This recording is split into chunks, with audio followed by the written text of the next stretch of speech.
Olá, sejam bem-vindos ao canal do Ministério Internacional Yahvé Shammah. Eu sou o pastor Jacques Amaral.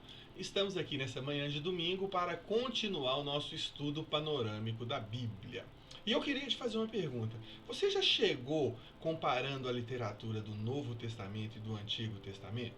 Você não fica com aquela sensação, depois de toda uma organização sacerdotal, um cerimonial de dentro do templo, quem seria o responsável, quais os sacerdotes, né, eleitos, todo um ritual minuciosamente detalhado por Deus, inclusive colocando o detalhe das vasilhas, dos locais onde seriam celebrado o holocausto, celebrado o nosso culto de hoje, onde seriam apresentadas as ofertas, toda uma organização do templo, toda uma história dos reis, todo um acervo literário dos profetas, Deus basicamente colocando em ação, né, aquilo que era as leis entregues, Deus ali no meio da história levantando os profetas para fazer os juízos, para trazer os juízos, os ensinamentos, os julgamentos, a interpretação da lei ali através de cada um dos profetas, da vida de cada um dos reis. E tudo isso muda completamente quando começa a literatura do Novo Testamento. As organizações são completamente diferentes. A gente vê figuras diferentes, estruturas modificadas, até as regiões parecem que foram divididas de forma diferente. No estudo dessa manhã, nós vamos falar sobre um período em que essas coisas aconteceram. Você fique ligado, porque a nossa escola bíblica já começou.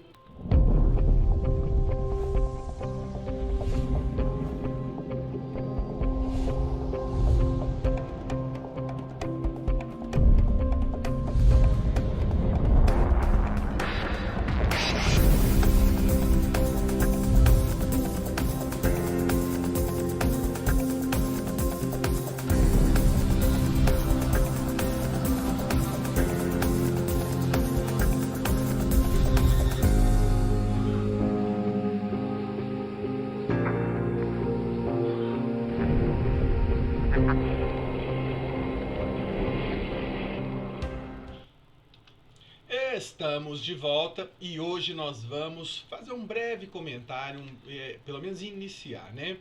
Um breve comentário sobre um período de transição, isso mesmo, transição de mudanças em todas as áreas territoriais, políticos, religiosas e inclusive do idioma.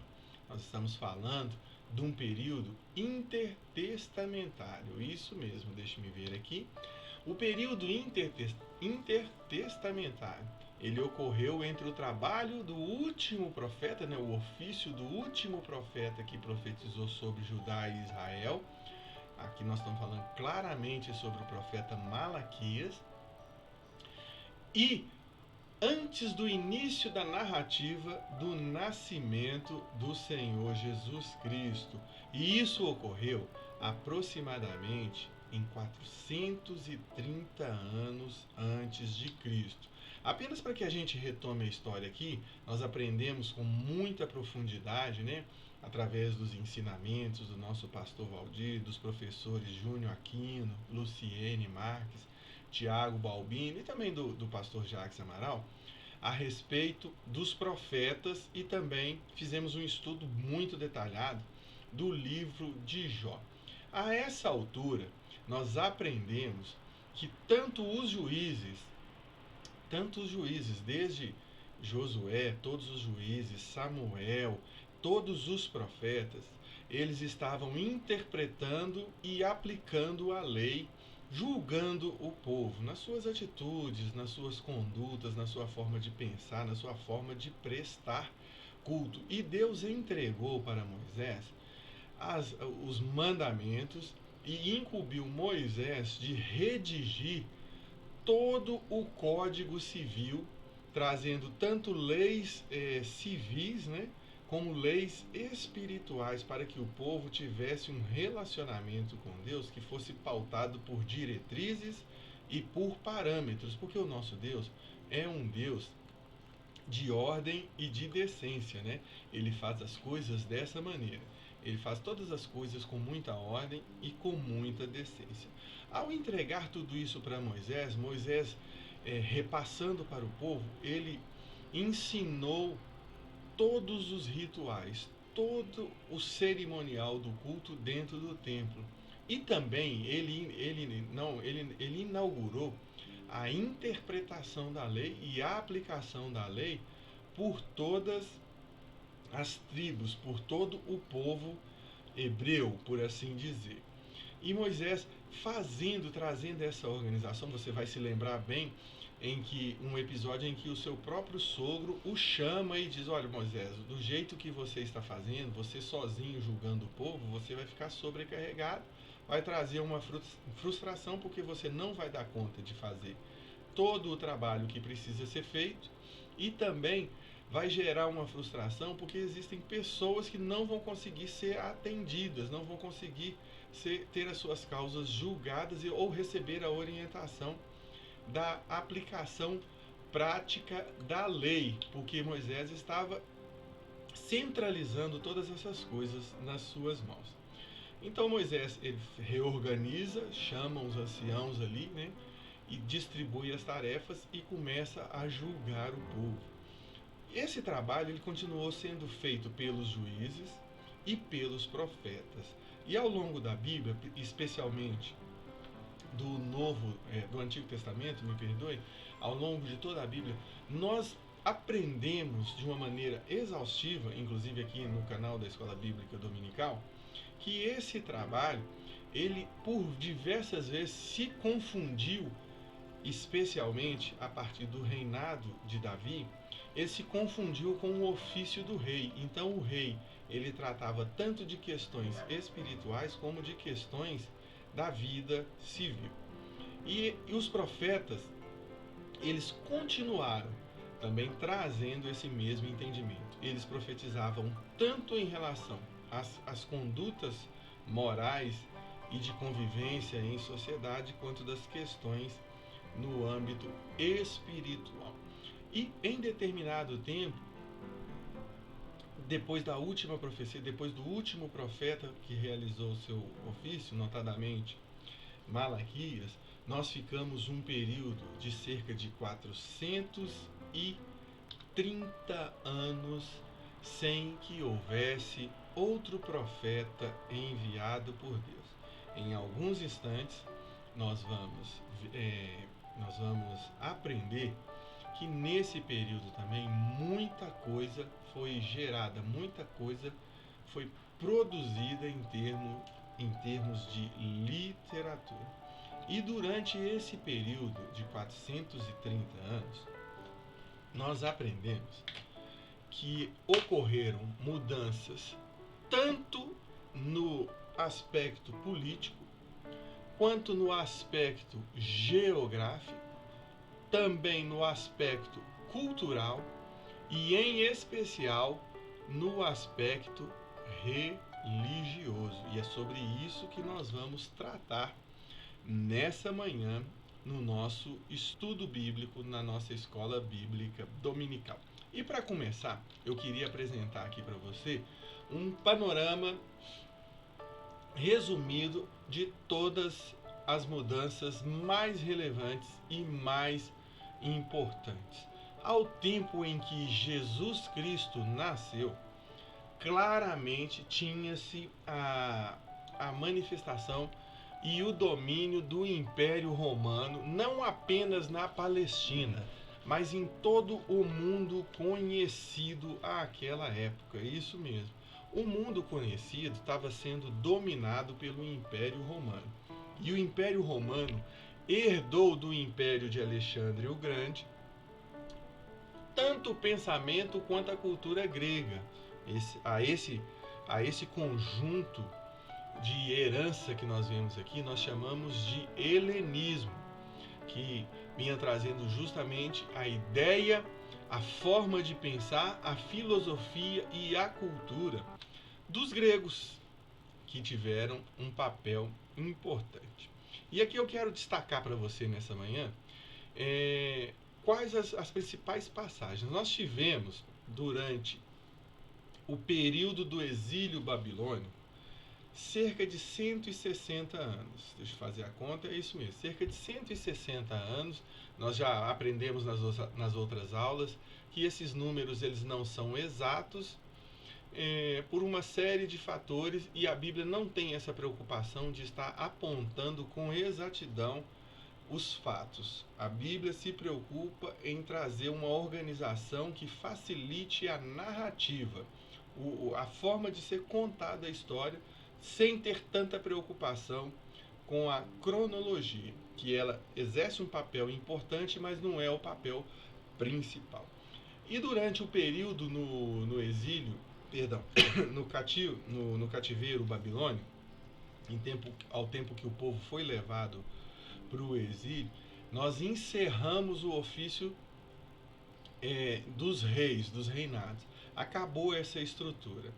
E o próprio Daniel profetizou que o reino de Nabucodonosor não ia persistir por muito tempo, ou seja, não ia subsistir por muito mais tempo. E isso aconteceu. Em 586, quando Judá foi levado cativo, as duas últimas tribos, né, representadas por Judá e a capital Samaria, e do outro lado Israel com a capital Jerusalém, que já tinha sido dominada pelos assírios, ali acontece o cumprimento da promessa de que o povo seria levado cativo para a Babilônia, cumprindo assim a promessa de Deus de que uma nação mais poderosa levaria cativo o povo de Israel. Ocorre que, depois da morte de Nabucodonosor e dos seus sucessores, o Império Babilônico ele foi dominado pelo Império Persa, e esse domínio ele ocorreu entre 430 e 332 antes de Cristo. Sim, antes de Cristo. Então ocorreu um período em que, aqui nós estamos falando de quase um século de domínio do Império Persa. E esse domínio ele foi marcado pela perda da identidade dos valores do povo judeu. Logo depois, a terra foi dominada, o mundo conhecido foi dominado pelos gregos. Nesse momento é que nasce, é que surge a figura de Alexandre o Grande. Aqui nós vamos ver que existe um crescimento exponencial da filosofia, que nós vamos falar sobre Sócrates, sobre Aristóteles, sobre Platão. As ideias que eles vinham trazendo, eles ganham força, e é nesse momento em que Alexandre o Grande ele tem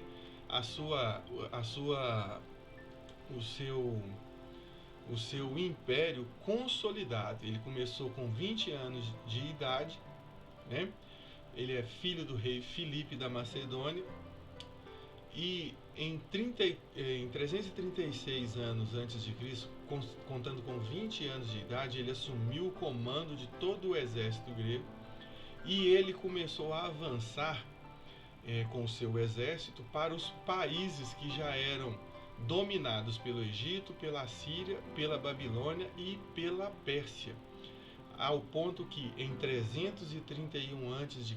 o mundo inteiro já era submetido, já era subjugado, já estava sob o domínio do império de Alexandre o Grande. Ocorre que Alexandre o Grande ele morreu muito cedo, ou seja, o seu reinado teve apenas 13 anos, o seu império teve apenas 13 anos, mas que deixou um histórico cultural e político muito grande. Tanto é que o grego, o idioma grego, ao tempo de Jesus Cristo, o helenismo ao tempo de Jesus Cristo, predominava no Império Romano, que foi o império que chegou no último da cadeia. E com a derrocada de Alexandre o Grande, depois da sua morte, o seu reino foi dividido, o seu império foi dividido entre 4 generais. Então, entre 4 generais. Sendo que a Palestina, que ficava entre a Síria e o Egito, entendeu? E mais a Síria. E aqui nós vemos algumas personagens com muita relevância, mas teve esse período que teve um domínio egípcio, e ele foi encabeçado aí por um dos 4 generais, né, do Alexandre o Grande. Logo depois desse período, nós tivemos um domínio dos sírios, ou dos seleucidas, né? E aqui a história fica bastante relevante, porque a partir desse momento nós temos grandes e relevantes transformações. O rei Antíoco, né, o Grande da Síria, ele retornou à Palestina em 198 anos antes de Cristo.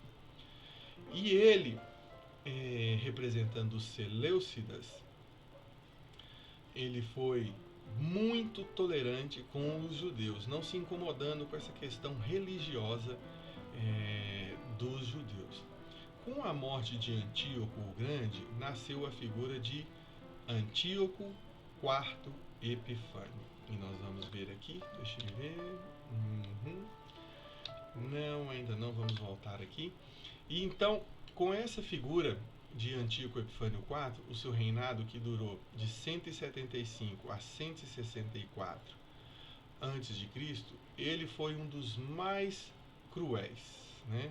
Um dos mais terríveis, os mais, vamos dizer assim, um dos mais transtornados, né? Ele começou a perseguir os judeus e começou a tentar exterminar os judeus, bem como os judeus e a religião que os seguia, que os acompanhava. Um dos aspectos muito interessantes nisso aqui é que o rei Antíoco IV Epifânio, ele queria que as ideias deixadas, né, por Alexandre o Grande, o helenismo, ele fosse adotado como forma de pensamento e de conduta de vida. A filosofia grega, ela fosse adotada. E os judeus se opuseram a isso, né? E em razão disso, o Epifânio, o Antíoco IV Epifânio, ele começou a perseguir. E um dos eventos que foram mais decisivos para que ele rompesse o seu relacionamento com a comunidade judaica é que ele profanou o templo, como nós bem sabemos. O porco, né? O porco, ele não pode ser levado como sacrifício, como oferta de sacrifício a Deus.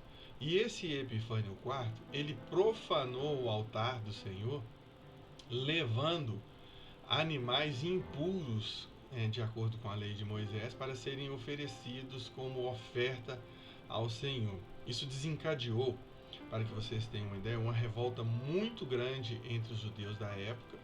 E inclusive um dos líderes, né, que foi que liderou Judas Macabeus, ele na verdade Matatias, né, ele liderou uma cruzada contra esse Antíoco Epifânio, acabando rompendo e chegando, inclusive, facilitar, né, o Império Romano a levar isso. E além de profanar o templo oferecendo animais impuros como sacrifício dentro do templo dos judeus, nós temos esse conhecimento até o dia de hoje, que o templo é um lugar considerado sagrado para o judeu, né? Para que ele faça a sua oferta sacrificial, mas isso precisava ser observando estritamente a lei mosaica. E esse Antíoco Epifânio, ele acabou profanando dessa maneira, e além disso ele levantou altares aos deuses da época, né, aos Zeus, dentro do templo. Isso acabou trazendo um grande conflito, uma grande revolta da comunidade judaica. Como se não fosse suficiente, esse levou cativo ou escravos muitas pessoas da comunidade judaica, e além de tudo ele se envolveu numa cruzada para destruir todos os exemplares das escrituras que pudessem ser encontrados. Nós tivemos algumas semanas atrás uma pergunta do nosso presbítero Lelé a respeito da quantidade de manuscritos. Muitas coisas foram perdidas porque, junto com as perseguições aos judeus, junto com os domínios que vieram em decorrência das guerras e das dominações de outras nações, né, à exceção basicamente da Babilônia, mas muitos outros desses reinos que dominavam Israel e Judá, eles não vinham apenas para dominar o povo, subjugar o povo e levar embora os seus despojos. Eles também queriam destruir a identidade religiosa, a identidade de relacionamento que eles possuíam com Deus. Nós sabemos que uma das grandes advertências que Deus fazia para o seu povo é que eles cumprissem os primeiros mandamentos que foram entregues, honrar a Deus acima de todas as coisas, no resumo trazido por Jesus Cristo. E nem sempre o povo era dominado mantendo as suas tradições.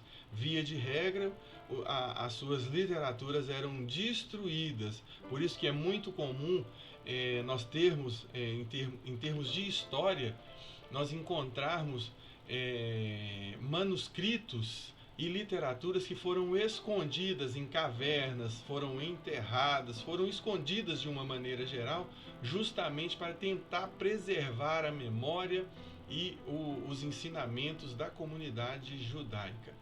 O grosso dessa história, que é aquilo que está compilado na Bíblia, que chegou até os dias de hoje, que nós conhecemos, isso foi mantido para a glória de Deus, mesmo porque nós tínhamos a pessoa de Deus cuidando para que o essencial, a humanidade, não perdesse. Mas era muito comum que os povos que dominavam, além de tentar perverter o povo de Deus, eles também vinham procurando destruir a literatura que tinha sido entregue e acabar. Mas como nós sabemos também, ganhou muita força durante a existência da humanidade a tradição de transferir o conhecimento pela oralidade. Então, nisso os judeus eram muito diligentes de transmitir o conhecimento através da oralidade, uma vez que sempre eles estavam deparando, até como consequência do pecado que eles insistiam em praticar, até como essa consequência, Deus sempre trazia para eles perseguições por outras nações. Ao passo que Deus ele tanto permitia que outras nações dominassem o povo de Israel, mas também Deus sempre trazia o escape através de vários e diversos profetas, que vinham para trazer a lei, relembrar o povo da lei, trazendo também uma interpretação, como nós já vimos, como nós já debatemos em outras aulas. E aí, a partir desse momento em que morre o Antíoco Epifânio, mas antes da sua morte nós temos ali uma revolta dos Macabeus, e aí inicia um século de independência, e ele começa justamente no final de 168 a.C., 167, até 63 anos antes de Cristo. Então nós temos aqui um século e mais 4 anos, 104 anos de uma liberdade, uma independência, que foi o período macabeu. Você vai se lembrar que nós falamos a respeito dos livros, falamos a respeito do cânon hebraico, da literatura que é aceita, falamos das traduções.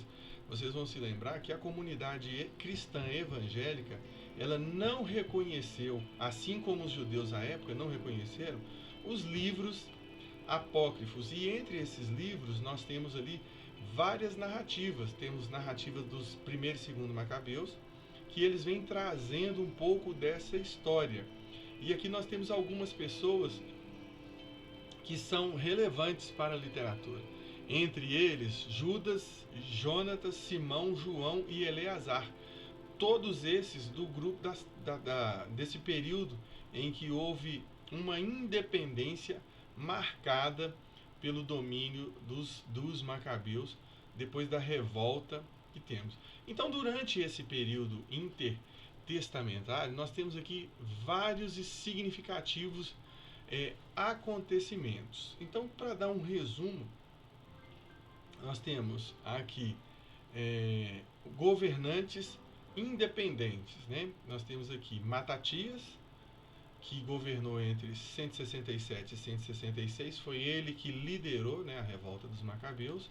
Depois temos Judas, o seu filho, que liderou também por 5 anos, entre 166 e 161 antes de Cristo, Jonatas, né, o irmão de Judas, que liderou entre 161 e 144 antes de Cristo, Simão, também irmão de Jonatas, 144 a 135 a.C., João Hircano, 135 a 106, ele era filho de Jonatas, né, Jonatas Macabeus, e Aristóbulo e seus filhos, que governaram entre 106 até 63 antes de Cristo. Então nós temos aqui, nesse período, histórias relevantes.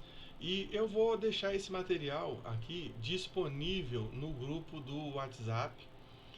Se você, porventura, não estiver inscrito no grupo dos estudos bíblicos da comunidade do Ministério Internacional Yahvé Shammah, deixe aqui, né, o seu número de telefone no chat e eu vou entrar em contato com você e vou adicionar o seu número no grupo para que você também possa receber esse material que hoje nós estamos apresentando aqui para vocês. Então, o que acontece? Em 63, quando encerra o período do domínio dos Macabeus, o Império Romano já está ganhando força no mundo inteiro, né?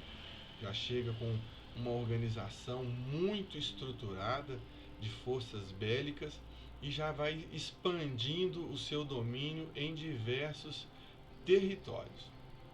É isso mesmo? Tudo isso começa no Velho Mundo, na Europa, mais especificamente em Roma, quando esse império começa a ganhar força e começa a levar a cabo o seu plano de dominação no mundo. Aqui nós temos algumas mudanças que são também significativas em termos de geografia, mas daqui a pouco a gente entra nesses pormenores, entende?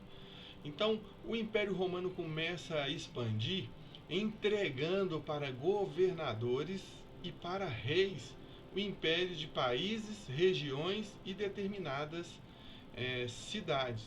É por isso que quando nós saímos do Antigo Testamento, da narrativa do Antigo Testamento, nós estamos falando de uma estrutura que é basicamente monarca, né? Nós temos essa divisão a partir da morte de Salomão, né? O pessoal do Louvor está fazendo estudo aí a respeito do livro de primeiro Reis, livro dos Reis, e fica muito claro que o sucessor de Salomão, né? Ele por uma decisão infeliz, ao invés de ouvir, né, os anciãos, os homens sábios que estavam ali para o ensinar, para o apoiar, ele dá ouvido aos jovens e ele acaba, ao invés de revogar um decreto de Salomão, seu pai, ele coloca ainda um jugo mais pesado na população. Isso acabou gerando uma revolta que 10 tribos elas se separaram, dividindo o reino nas tribos do norte e tribos do sul. Dessa forma, o filho de Salomão ele teve cumprido no seu reinado a promessa de Deus que ele não ia dissolver o reino, né, de Salomão pelos pecados que Salomão cometeu. Nós sabemos bem que Deus prometeu para ele que a descendência dele não ia reinar continuamente sobre o povo. Então já começa aí a divisão.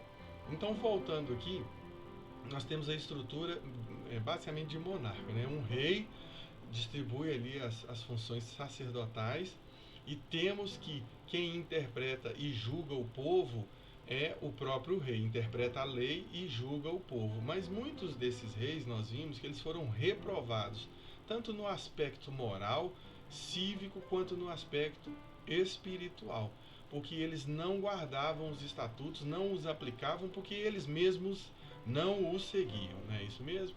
Então nós temos essa estrutura política, né? O rei, ele governando e julgando o povo.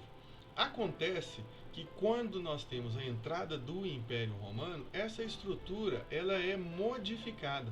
Nós temos aqui pessoas que são escolhidas, né, pelo imperador para governar ou reinar em determinadas províncias, cidades e países. É por isso que quando ao tempo de Jesus Cristo, nós temos aqui um rei que é o Herodes, né? O Herodes o Grande.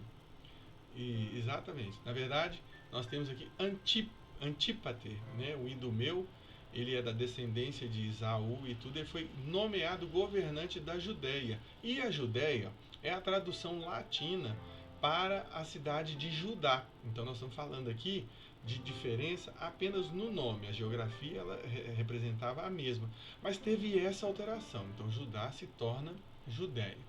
E esse Antípater, ele morre e é sucedido pelo seu filho, que é Herodes o Grande, que ele foi o rei da Judéia de 37 até o 4º ano antes de Cristo. Ele era muito astuto e ele conseguiu conquistar o favor dos judeus.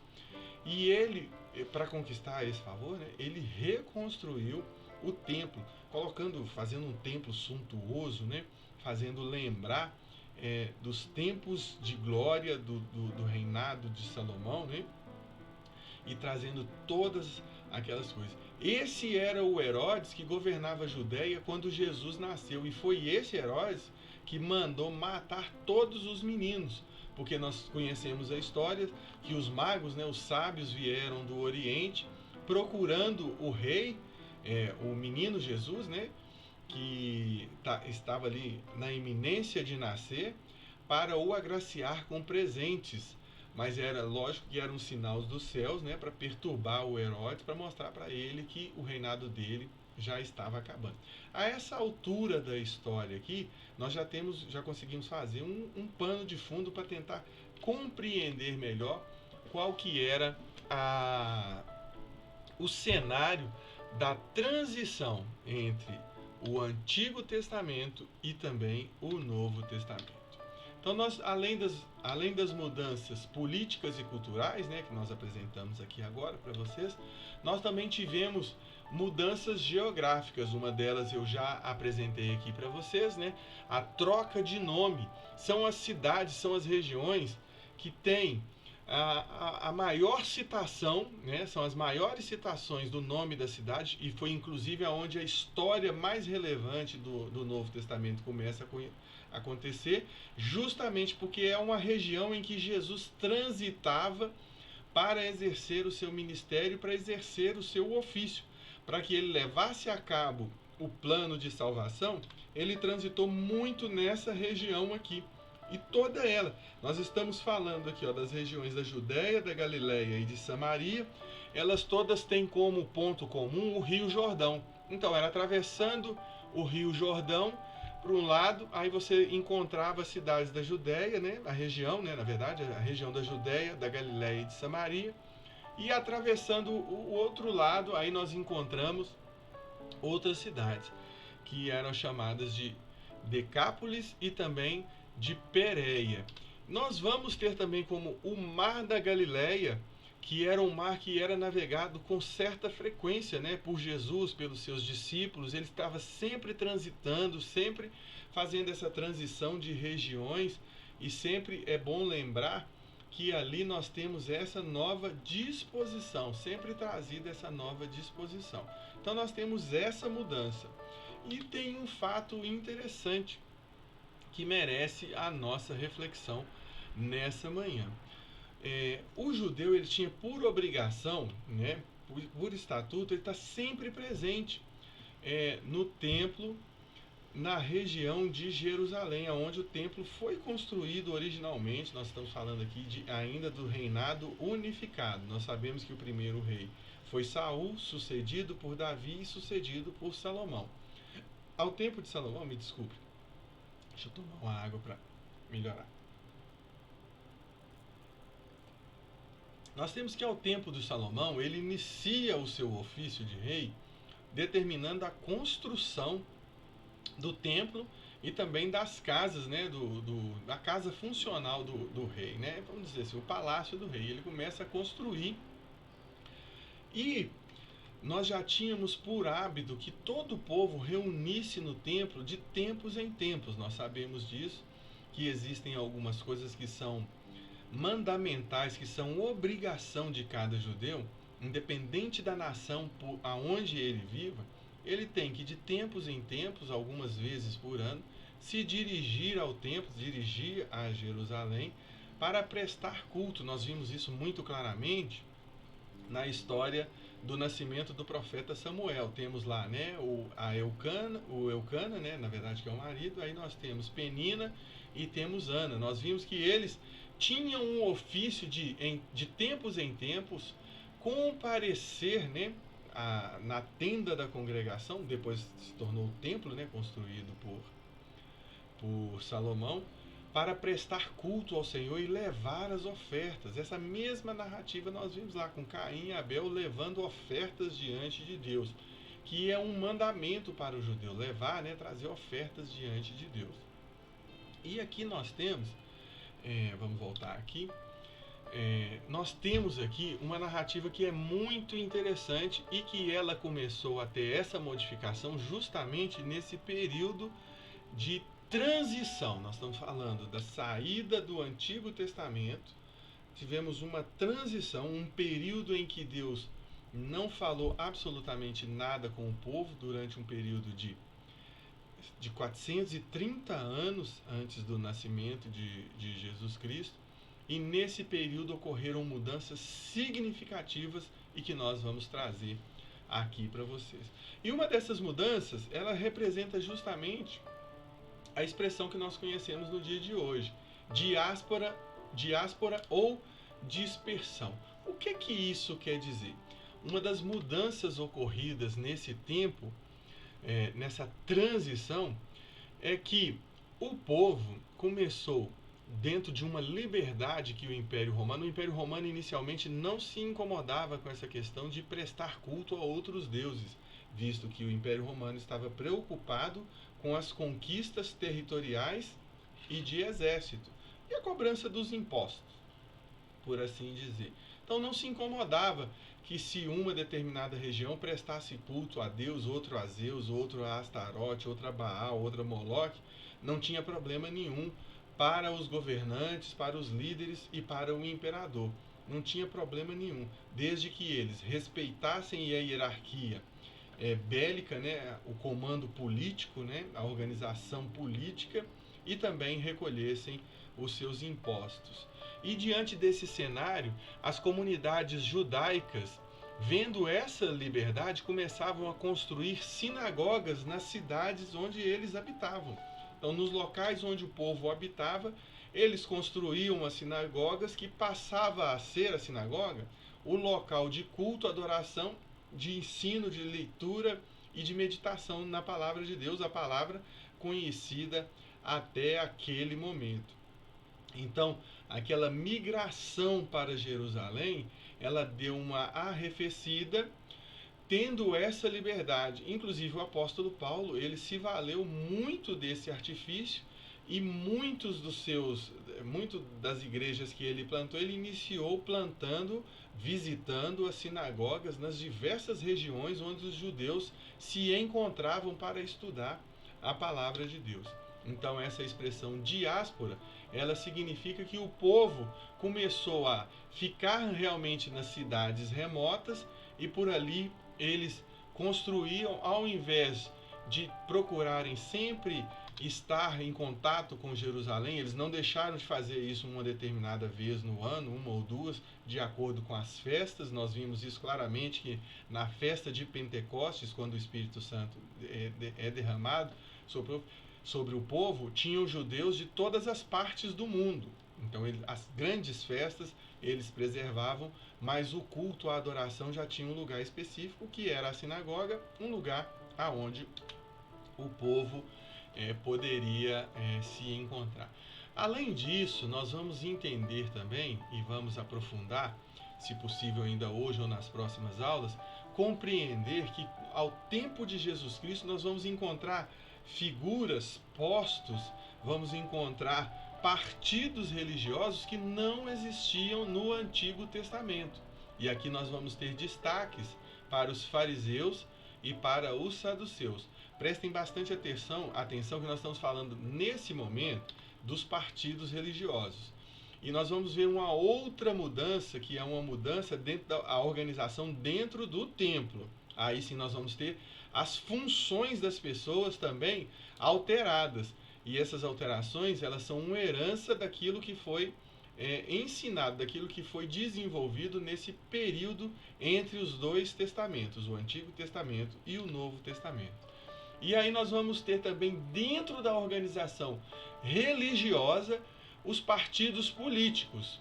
Os zelotes, aqui nós estamos falando dos mais relevantes, os zelotes e os herodianos, partidos que não existiam ao tempo do Antigo Testamento. De maneira que a gente pode, ao confrontar, né, a literatura do Antigo Testamento com a do Novo Testamento, nós vamos perceber essas mudanças, vamos perceber que houve uma reorganização, que ela foi promovida pelos próprios judeus, pelos hebreus. Agora a pergunta que fica é: essas mudanças elas eram aprovadas por Deus? Nós vamos ter muito conflito no Novo Testamento, em especial nos ensinamentos de Jesus. Outras funções aqui, funções religiosas, nós vamos encontrar ao tempo de Jesus Cristo os mestres da lei. Vejam que no tempo do Antigo Testamento nós citamos e desenvolvemos que a aplicação da lei na prática para os casos concretos que apareciam, né, e eram muitos, né, o povo cresceu bastante, né, a saída do Egito mostra, né, através da liderança de Moisés, que nós entramos com uma família de 70 e poucas pessoas e saímos com multidões de pessoas. E durante muito tempo, apesar de poucos terem entrado na Terra Prometida, a promessa feita para Adão e Eva, né, ir de multiplicar, e ela se operou, até os dias de hoje se opera, né, nós temos uma população considerável, assim como temos naquele tempo. Então nós temos, em termos de organização religiosa, no tempo do Antigo Testamento, os profetas, assim como o rei e os sacerdotes, interpretando e aplicando a lei de Moisés no caso concreto. Quando nós chegamos ao tempo de Jesus Cristo, nós encontramos as pessoas ou as figuras dos funcionários religiosos desempenhando papel relevante dentro do templo, né, que são os escribas e os rabinos, os mestres da lei daquele tempo. E depois nós temos também a figura dos principais sacerdotes, né, e começamos ali ter uma figura, né, de uma função que a gente não encontrava, inclusive aglutinando funções sacerdotais para determinado período, promovendo um rodízio. E isso nós encontramos na literatura. Por exemplo, na literatura de Simeão, né? Deixa eu ver se estou fazendo confusão. Na literatura que ele trata, eu acho que é isso mesmo, é Simeão. Que Simeão estava no seu turno de servir no templo. Ora, como assim o seu turno? O sacerdote é um só, entendeu? No Antigo Testamento, o reinado, o rei ele governava, né, as questões políticas e civis eram tratadas pelo rei, e as questões espirituais, elas eram relegadas aos profetas e aos sacerdotes. E o sacerdote, ele tinha um ofício que era um ofício vitalício. Enquanto ele existisse, ele era o sacerdote e não tinha um substituto para o seu legado. Não é isso mesmo? Nós vimos isso claramente nos filhos de Eli, nos filhos de Samuel e nos filhos de Eli e nos filhos de Samuel também, a corrupção, que eles não seguiam o caminho dos seus pais, né? Existia uma tolerância dos seus pais também que era constituída por uma permissividade, e isso trouxe muito dano para a população, muito prejuízo para o povo. Então nós temos a figura do sacerdote como um cargo vitalício.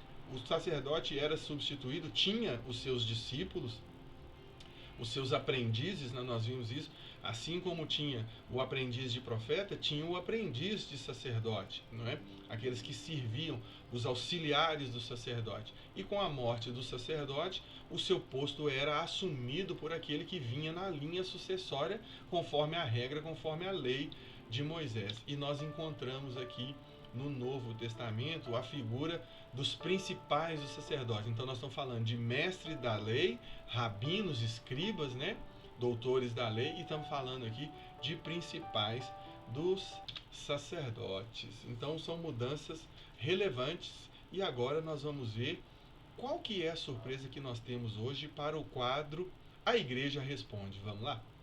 A graça e a paz. Eu sou a Aninha, do Ministério Internacional Iavé Chamar. Estou aqui para cumprir o desafio da Escola Bíblica Dominical e falar um pouquinho sobre o silêncio de Deus. Nós sabemos que houve um período entre Malaquias e Mateus. Esse período foi chamado interbíblico ou período das trevas. Sabe por quê? Porque Deus simplesmente decidiu não falar mais com a humanidade. Ele se calou. Esse período durou 400 anos. Quando nós lemos lá Malaquias nos seus últimos capítulos, nós percebemos que o povo começou a desprezar o altar do Senhor. A humanidade começou a rejeitar o altar. Eles levavam sacrifícios com animais doentes, com animais coxos, com animais cegos. Então, o Senhor realmente decidiu se calar. É tanta luta, tanta dificuldade, tantas coisas que nós passamos nessa vida. Imagina ainda não ouvir a voz do Senhor? Foram 400 anos, Deus vendo tudo aquilo, vendo o homem pecar, vendo o homem se corromper e simplesmente ele não falava nada. Mas Deus quebrou esse silêncio quando ele enviou Jesus Cristo aqui para essa terra. O período das trevas acabou.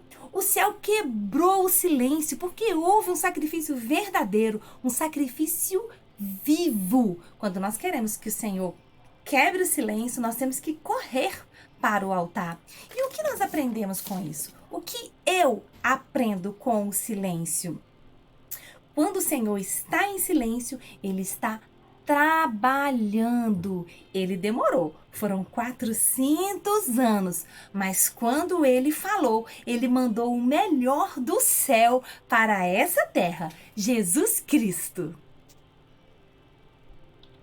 Muito obrigado, Ninha. Não, esse aí sou eu. Eu que estou de volta aqui. Foi muito legal a sua participação. Muito obrigado. Espero que você tenha gostado. Então vamos voltar lá, né? Nós temos aqui os principais sacerdotes. E além dos principais sacerdotes, nós temos uma modificação também em relação ao Antigo Testamento, que são as instituições religiosas. Nós temos aqui, nós vimos, né, que a construção, né, do templo ela foi liderada ali com um interesse de agradar, né, o povo, né, a figura lá do governador, o Herodes, né, para conquistar a simpatia do povo judeu. Ele reconstruiu o templo, trazendo assim, fazendo desse templo uma organização maravilhosa. E aí nós vamos ver, estamos de volta aqui, e aí nós vamos ver que o rigor, vamos dizer assim, o rigor dos líderes espirituais, dos sumos sacerdotes, dos sacerdotes, das pessoas que estavam liderando aí esse templo, essas sinagogas, eles começaram a criar leis ainda mais rigorosas e colocar ainda mais jugo sobre o povo. Mas acontece que essa organização, apesar de ter sido aproveitada à exaustão por Jesus Cristo, nós entendemos, sabemos, reconhecemos que Jesus ele se submeteu a essa organização até o início do seu ministério, até os 30 anos, também se tornando mestre da lei. Por isso várias vezes ele é tratado como mestre, porque era reconhecido, ele tinha liberdade de entrar tanto nas sinagogas quanto no templo para ensinar e para repreender. Vocês vão se lembrar do episódio em que Jesus vem e destrói as bancas dos cambistas que estavam ali já oferecendo os animais para o sacrifício, fazendo a venda, né? De maneira que o povo não precisaria nem mais se preocupar em cumprir a lei, de trazer a melhor da oferta, trazer as primícias da oferta, né? Era só o povo ou o interessado se encaminhar para a região onde ficava o templo, e ali ele ia comprar as pombas para fazer a sua oferta. E dentro do templo já tinha as bancas dos cambistas, e Jesus Cristo saiu derrubando tudo, justamente porque existia ali a perversão, a deturpação dos valores e dos princípios, né, da apresentação do reino de Deus.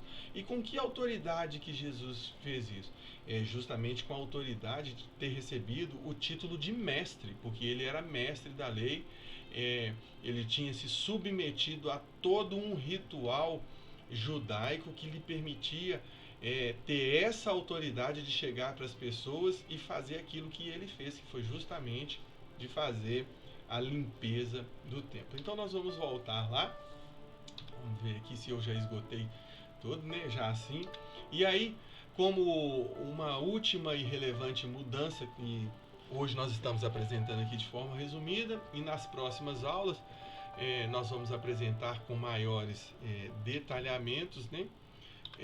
A troca aqui do idioma, né? Aqui já não é mais o hebraico, foi altamente influenciado pela cultura grega, né? Por essas modificações, por esses governos que se passaram, né? Desde o governo babilônico, o persa, depois o egípcio e depois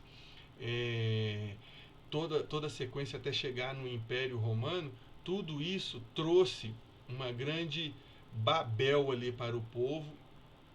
E nesse período, uns judeus se comunicavam na língua original, que era o hebraico, e outros se comunicavam no aramaico, e nem todos se entendiam. Alguns liam ou traduziam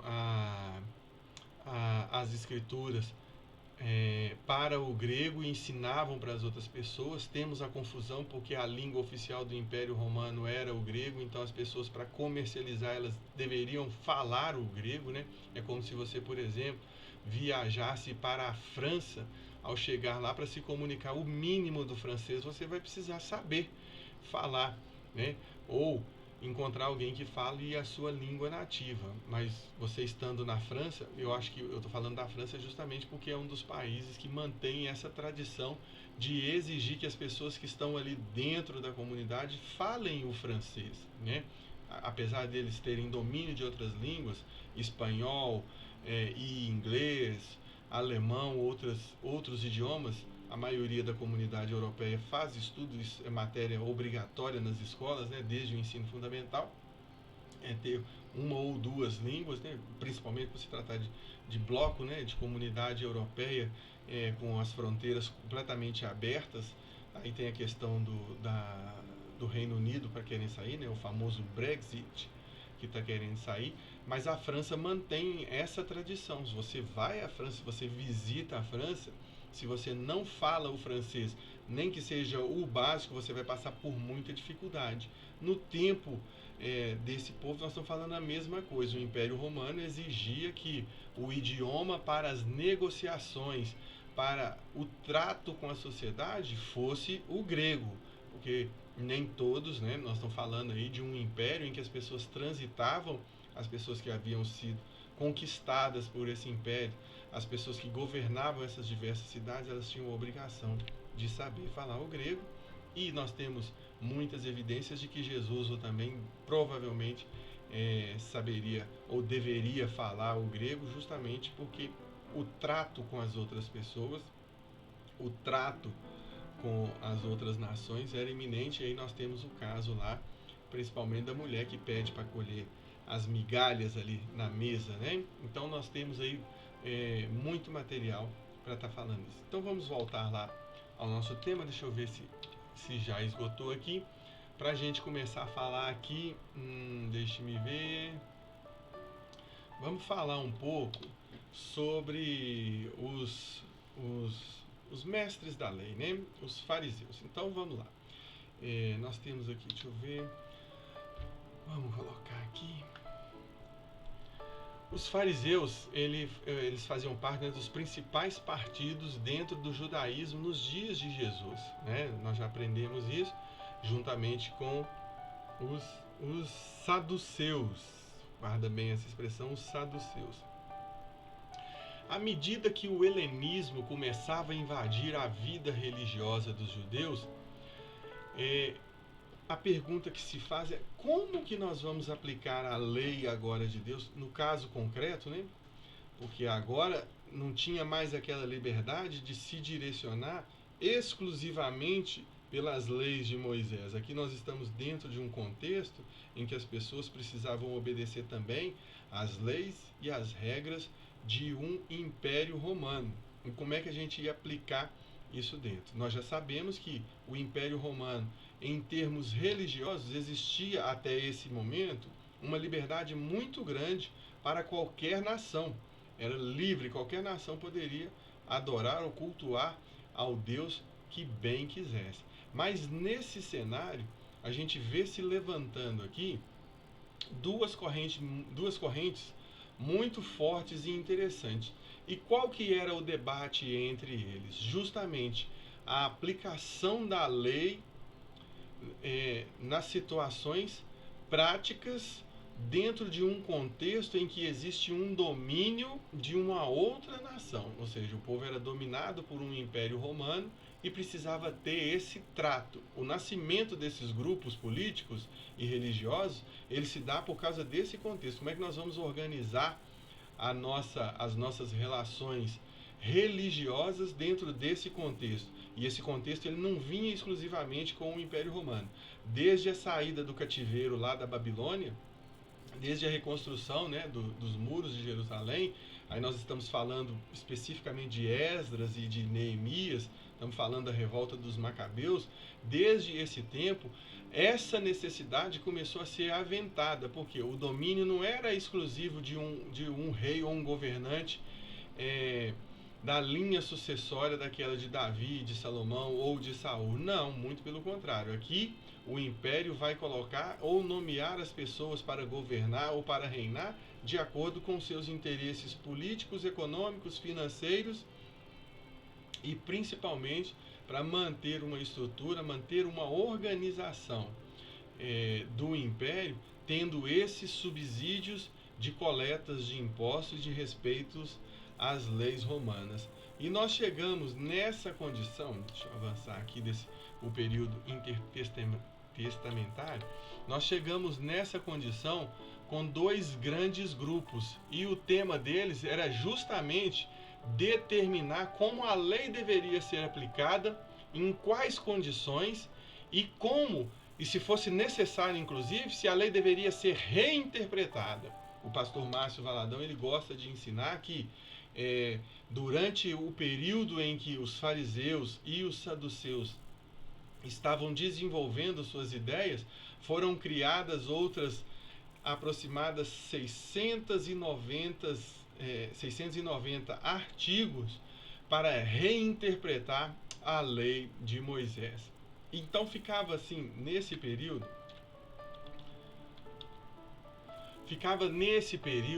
uma preocupação desses grupos de como vinham trazer essa interpretação. Para os fariseus, eles aceitavam ou tinham como fundamento, como alicerce, tanto a Torá, que é a lei composta pela lei e os profetas, e todos os outros escritos, incluindo Salmos, Provérbios, Eclesiastes e todos os profetas maiores e menores, o livro de Jó, toda essa literatura era proveitosa para o ensino. E mais os artigos da reinterpretação da lei para a aplicação no caso concreto. Então, esses eram os mais relevantes alicerces que eram defendidos pelos fariseus.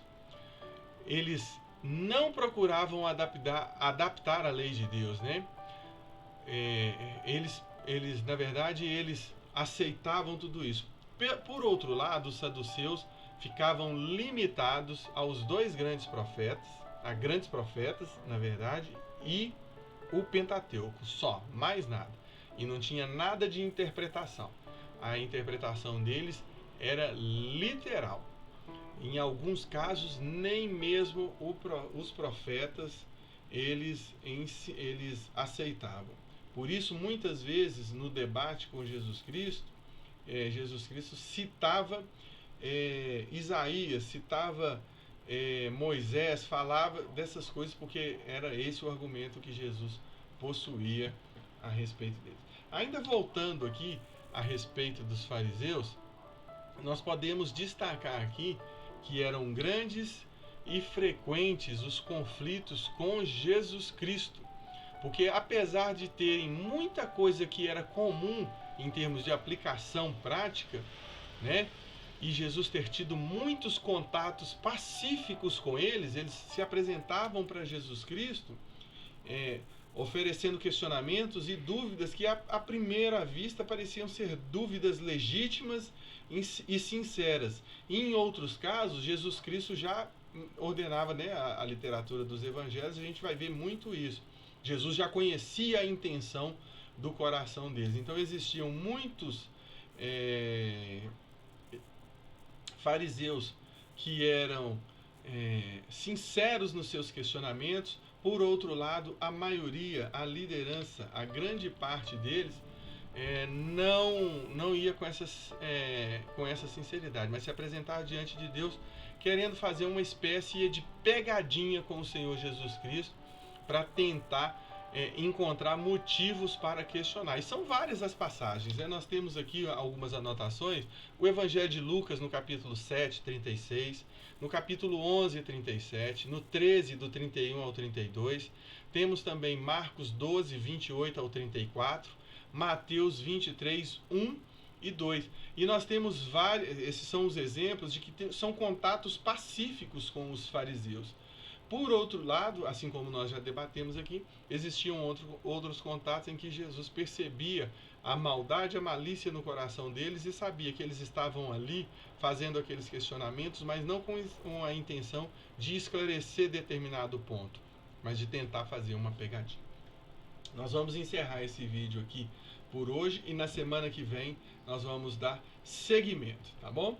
Eu volto a dizer para você, frequente os nossos cultos. Vá à igreja hoje, culto às 18 horas e 30 minutos. Vai ser uma bênção com muito louvor, com muita adoração. E você é o nosso convidado especial para adorar o Rei dos Reis e o Senhor dos Senhores. Até mais tarde, fiquem com Deus e até mais.